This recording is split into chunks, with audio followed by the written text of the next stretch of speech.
So this is my review for Thor: Love and Thunder. Initially, coming out of this movie, I thought it was a great time. And it is. It's one of the wilder movies of the MCU, definitely. Probably the wildest one. It's not perfect though. I do think... Look, let me just say actually right off the bat, I don't think this is a bad movie. It is, however, just a little all over the place. The humor is just absolutely much more zany and irreverent than the last movie in the Thor franchise, Thor Ragnarok. Now, I think a reason why a lot of people don't like Thor: Love and Thunder is because I'm hearing and seeing a lot of comparisons to Thor Ragnarok. I agree Thor Ragnarok is better than this movie, but I'm just trying to see how this movie is on its own, how it does on its own. Ragnarok, yes, does have a better balance of humor and emotion. It's on much more stable ground when it comes to that. This movie has its own strengths though. Love and Thunder is good in its own ways, when you don't compare it to Ragnarok. A lot of the jokes do work. It is visually pleasing, and the ending is very emotionally satisfying. Let's get into some of the characters. Thor himself is extremely funny in this movie.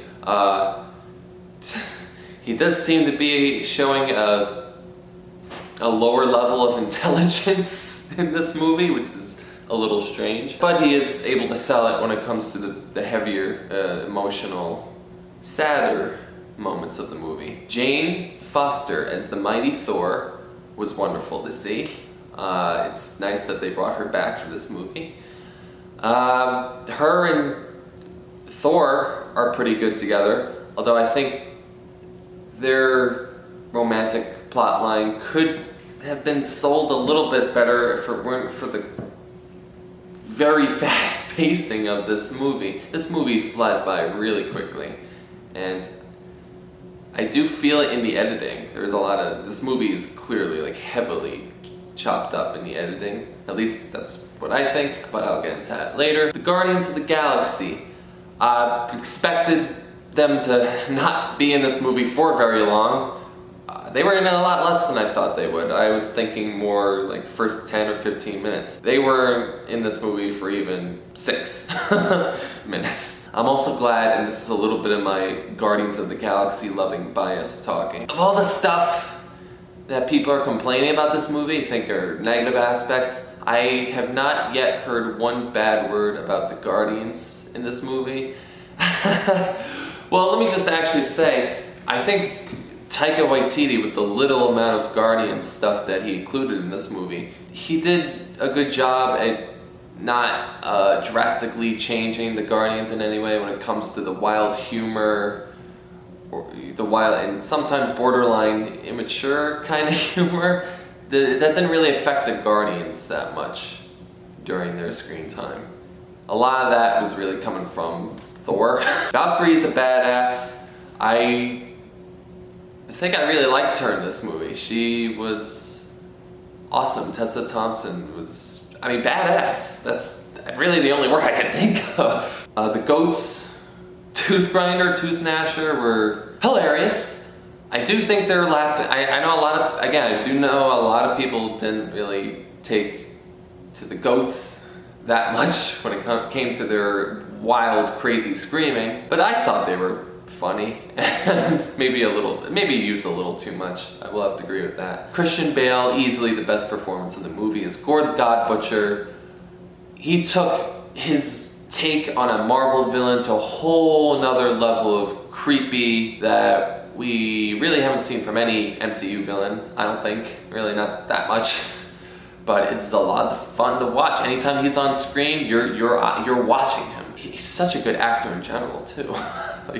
And he is easily the best part of this movie. Eternity. I want to talk about Eternity for a little bit. When they mentioned Eternity in this movie, I was like, wow, we're gonna see Eternity. And I really liked the depiction of Eternity. That's one of my, along with Christian Bale as Gore the God Butcher, The depiction of eternity, I thought, was done just right, done very well, and was also one of my favorite aspects of the movie. The depiction of eternity. It wasn't too crazy, and I love the fact that he didn't even say a word, an entity of the entire universe. He doesn't need a voice. He simply is. And he literally is the universe. So a couple of criticisms, and let me just get this out of the way real quick.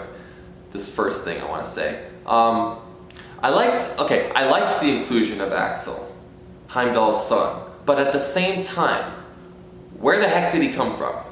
We kind of were just, in this movie, just expected to accept the fact that Heimdall had a son and had developed the same powers as he does. There's nothing wrong with the character himself of Axel. I just thought it was a little sudden that we were suddenly introduced to this character we had no idea about. You could argue that maybe, okay, so Axel in this movie, he is a teenager, and he looks to be maybe 14 years old. I don't know, obviously, but during the events of the other Thor movies and the other Avengers movies, you know, we are to assume that he was a child or a baby, you know, during that time.